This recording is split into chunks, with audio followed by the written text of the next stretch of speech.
I really want you to pay attention to this, because what I'm about to show you will make a tremendous difference in the way you sand and the way you prep wood. Many years ago, as most of you know, I did auto body work, custom painting, and all of this for many, many years. And one of the issues that we had was that you could prime a car and you'd sand it, and this thing just felt like glass. Well, you know, you go getting a color on it, and you see a little wave, a little ripple. Drive you nuts, kind of like woodworking. So I came up with this little thing that I would take a can of lacquer, and you know, if we had a gray primer, typically I would take a black lacquer spray can and mist over it. Just put a real thin little dusty coat on it.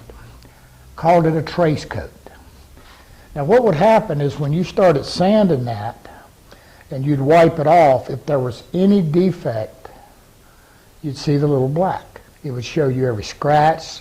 If you happen to miss a little teeny dent or something, it showed everything. And when you got through block sanding a car and that trace coat said it was flat, level, slick, and smooth, it was. So we adapted that to our woodworking. Now one of the things, and this is, I mean, I've taught a ton of finishing classes, worked with a lot of people. Again, sanding is just, it's a nightmare for them. And you heard me say this before, that number one, they don't know, they either do too little or too much. And the problem is, they don't know when to stop. They just keep sanding and sanding and sanding and still have issues. Trace coating cures that, period. Of any single, there will be 3 segments on this. And of any single part of prepping your wood, this is probably the most important.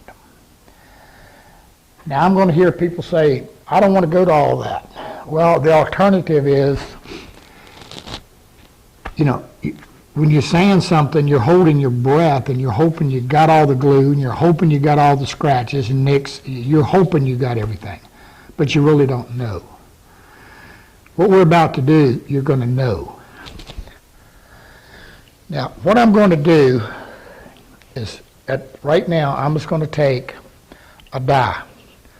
It's very important that we want to use a dye, not a stain, and we want to use a water base or an alcohol base. The reason for that is that dyes have no binders in them. 0.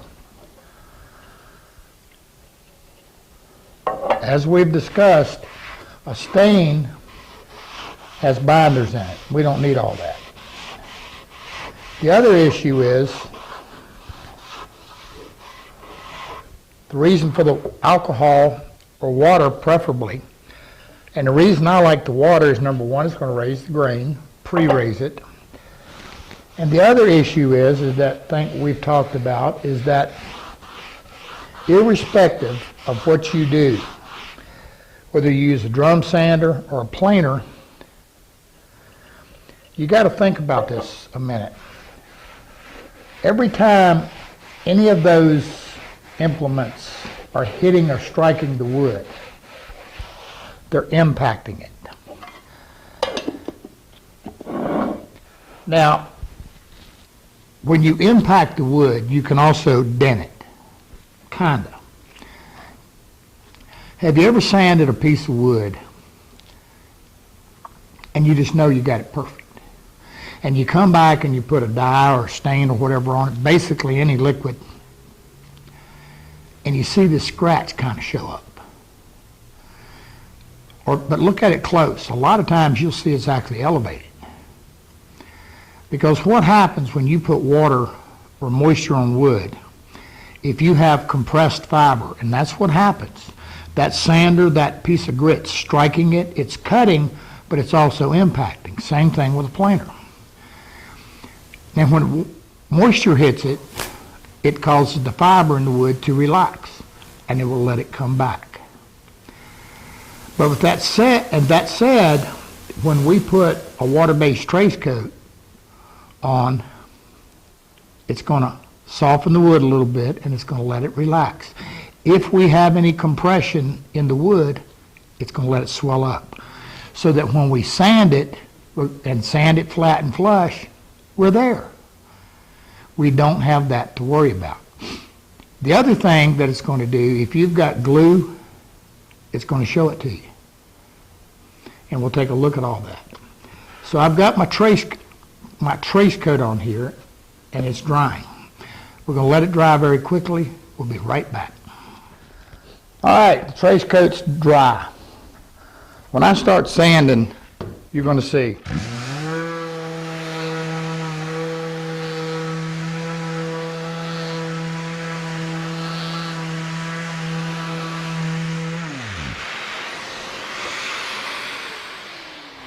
All right, I started with some 120. You can immediately, now you know what, literally, and I realize I've got gloves on, and even though this one, actually that feels smooth. You can see, we have a helical head planer. You can see every mark. See there's a little teeny bit of a snipe right there. You can see it all. Now one of the things when you're sanding with a trace coat, and like I said, I've got some 120. Now, it's hard to convince people that you don't have to remove all the trace coat with 120.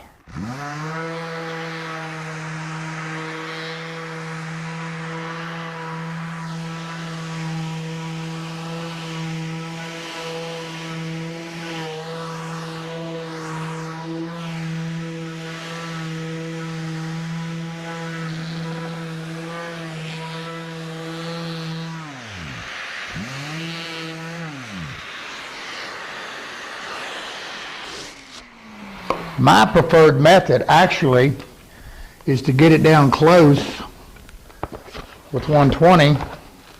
Then I'm going to switch to a 180.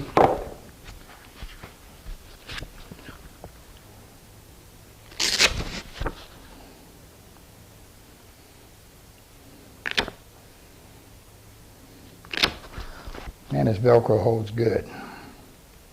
There we go.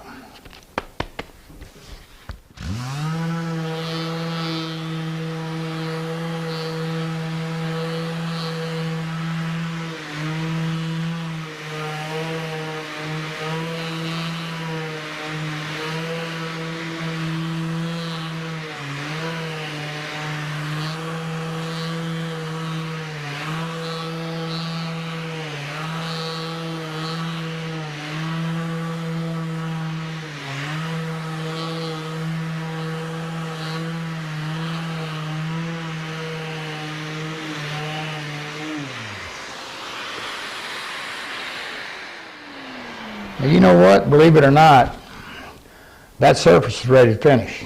We're done. We've pre-raised the grain. We've removed the trace coat so we know that any defects are gone. The trace coat's gone. The issues are gone. I'm going to say it again. Of any single thing that you pick up out of this whole series, trace coating is one of the things that will absolutely, completely change the way you sand and prep.